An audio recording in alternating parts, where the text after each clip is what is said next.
there's my girl. I didn't think she was going to come up and say hi. She's everybody's favorite. Yeah, she is. Her name is Ellie. And she's just a shop girl. She greets everybody. Yeah. Oh. Hello. She's a Cocker Spaniel. You went down, huh? Did you say hi to everybody? Okay. All right. Down you go. So back to Infinity Scarves. And this one is by Lion Brand. And it was done with Chromatic, which is a Knitting Fever yarn. You can get it in the thin or the chunky. And I just did this to show my customers what one skein would look like. It's a fun pattern, Canyon Ranch scarf. And I think it would make a pretty blanket. What do you think? That is Chromatic. And this cowl is fun to make. I've usually done it on thicker yarns. This is called Sweet Memories Cowl. There is one that you can do where it's just all yarn over knit two together, but this pattern combines that with some stripes. And it actually is cute in this lacy, in this lightweight lacy yarn. I really like it. I'm used to seeing it in bulky yarns. This yarn is called Lunis. It's a Cadia yarn. And I'll show you something else done with Lunis. This is Lunis Mercerized Cotton. This is a pretty peachy color.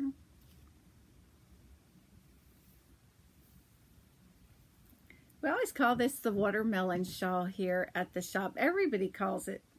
It was lost there for a while, and everybody was asking, where's that watermelon shawl? What happened to the watermelon shawl? And then when it was found, everybody wanted to know, where was it? Where'd you find it? This is knitted, and I did this with Alumco yarn, and I wanted to add a color to this peachy green color. So I chose some white, but I couldn't get that in Alumco, so I got some Lunis, and you really can't tell too much of a difference between these two yarns, although Alumco has kind of like a shiny and then duller look. And when I show you where this pattern came from, you will be surprised, because I don't think the pattern looks anything like it. This is the book that the pattern came from. I like this book a lot.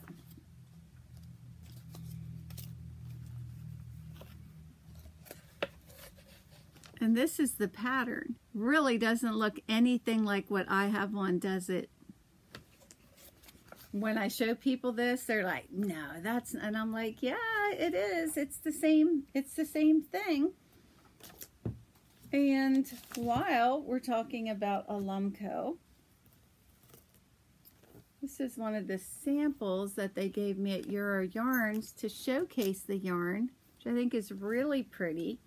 And it does feel nice and soft against your skin. So this is one of their patterns. And I decided to cast on a shawl. This is what one of the colors looks like.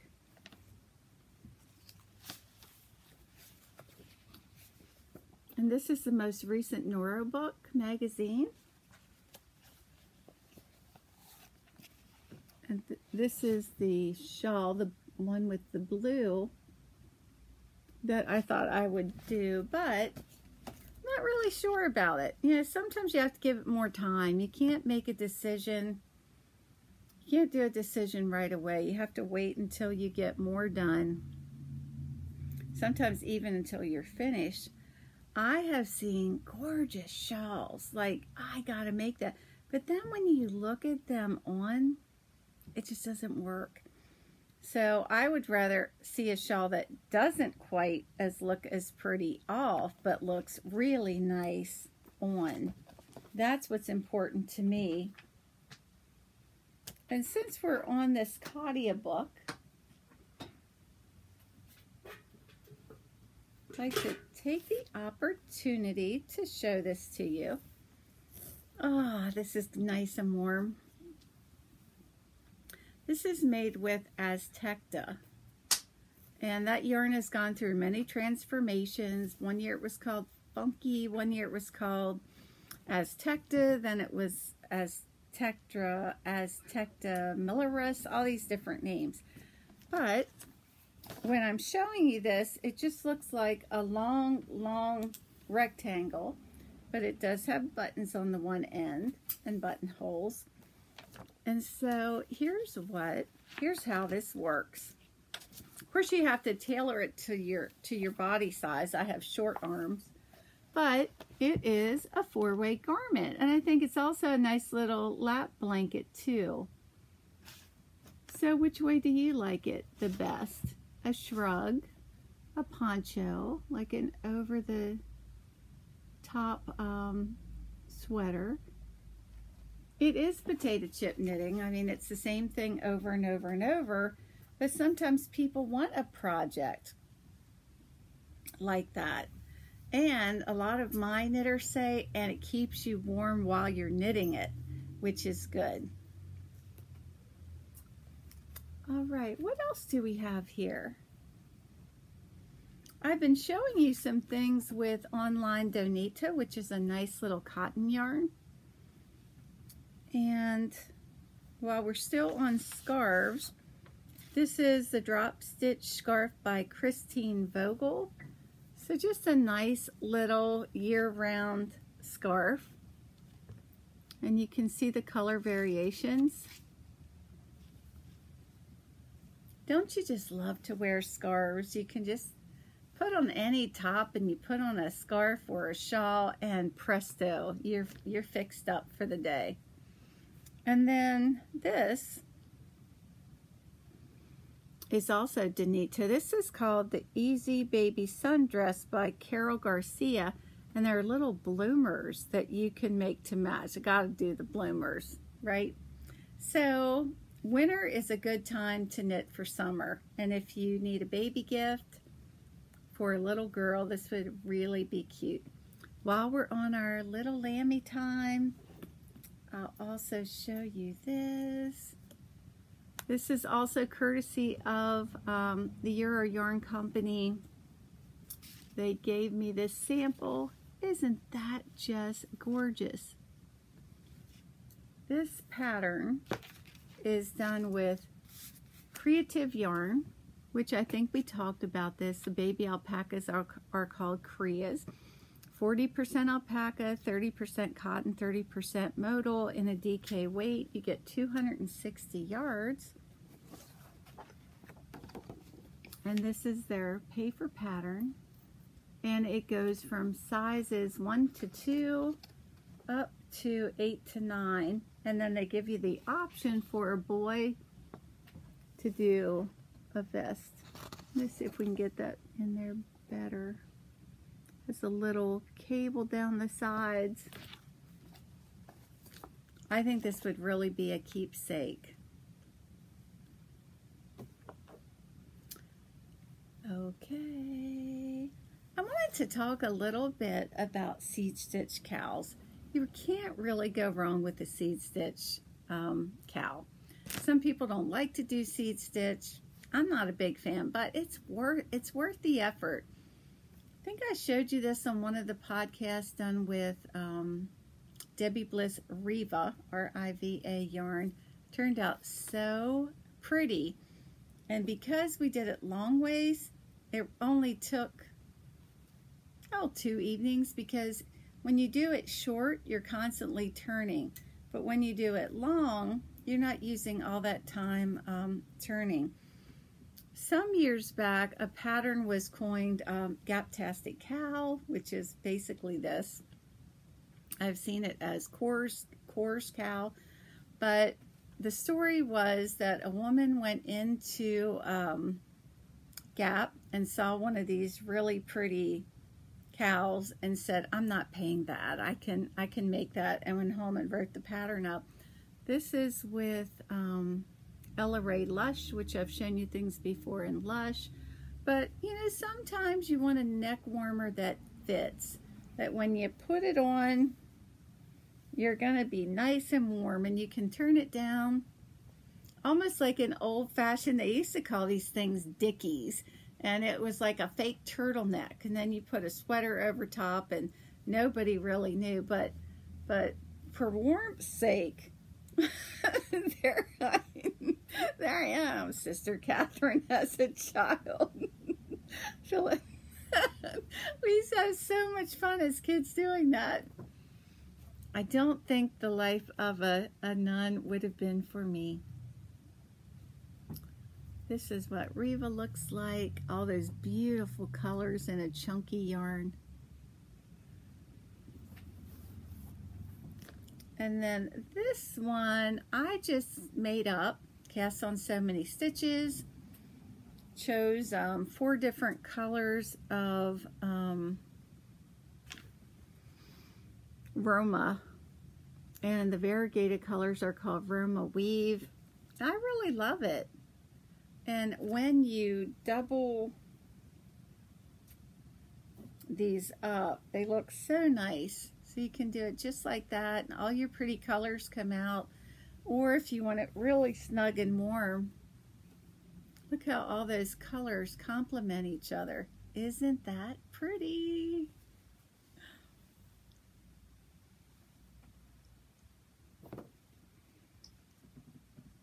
Okay. That was actually the picture of the Sweet Memories cow, the free pattern that I was showing you. I don't mean to jump around, but I kind of show you something and then oh, here it is. Okay, I think we'll do some shawls. I was reading a book, and it's way back in time, and it talked about the proprietress of the business. And I said to my husband, I'm a proprietress of this shop. He said, yeah, of course. It's not a name that you hear much anymore, and it sounds kind of fancy and upscale, and I've always tended to be down to earth. When I knew that I wanted to go to medical school, I made an appointment at University of Maryland and went to talk to Dr. Foxwell, the then Dean of Admissions. And we were chatting, and he said, you don't come across as intellectual. I didn't know how to take that comment. And then I guess he saw my face and thought that he had offended me, and he said, hey, we had an applicant that got a perfect score on his MCAT, his medical college admission test, and we didn't take him. And I said, you didn't take him? And he said, no, he was about as interesting as that Baltimore City phone book over there. So through my life, I've been told I don't come across as an intellectual. I'm not sure how I feel about that. In the residency program at York Hospital, we had to take an all-day test, and I aced it. And the attending doctors came to me and said, Catherine, we had no idea. Show it. Show that you're that smart. But I am down to earth. And if you get around doctors, after a while, that doctor language infiltrates their life. And even going to the movies, well, that sounds like a pretty benign evening. And I thought, oh, if I ever talk like that, shoot me. So my husband watched my first podcast, and I said, so, you know, what do you think? And he said, you're cute. And I told him later, I felt like Rudolph when Clarice, the adorable little deer, I think that was her name, said you're cute, and Rudolph jumps up and he goes, she said I'm cute. she said I'm cute. She said I'm cute. When I told him that, he laughed. He thought that was funny. And I was reading that book, Back to the Proprietress. And there was a spelling bee in that story. And it took me back to grade school. In grade school, I was smart. I got straight A's, and I got put in a spelling bee, and I really studied all these big giant words like onomatopoeia and all these big words you'll never use in your life. And I said my first word and sat down, my second word and sat down, and then the third word, I got up to the podium. And the word was circus. You know, when you draw, you're stressed and you draw a complete blank, you can't remember your name. I felt like I'd never heard that word before in my life, and I panicked. So very calmly I said, "Would you please repeat the word?" And he said, "Circus." And I couldn't get it. I went down. It was embarrassing. I was embarrassed that my mom was there. It was awful, but that's what stress does to you when, you know. Online Super Sock yarn. This Pinkerton shawl by Susan Dittrich. Just one skein. You can buy this pattern online for $6.50. Or if you have an interweave knit spring 2011, which I have those here at the shop. And I really like the neat stuff that the yarn did. And amazingly, each color seemed to stop just at the exact line. It's like, it's shocking. How does that happen? It's like magic. I don't know, but anyway, I love it. So, Pinkerton shawl. Okay, I think we're winding down. You know how some patterns, it's a drudgery, and other patterns, you just don't want it to end? The Deception Pass was one of those patterns for me that I didn't want it to end. I love the pattern. I love the way they added on stitches. It has a leaf type pattern or like a flowing. It's called Deception Pass. And I can't remember the, I'm sorry, I can't remember the designer. I'll have to come up with that. This was done with Elspeth Lavold Silky Wool. Hi, come on in. How are ya? I'll be with you in a minute. Silky Wool, which is a DK weight yarn. And there's another color. And it is 45% wool, 35% silk, 20% nylon, and that is a paid-for pattern.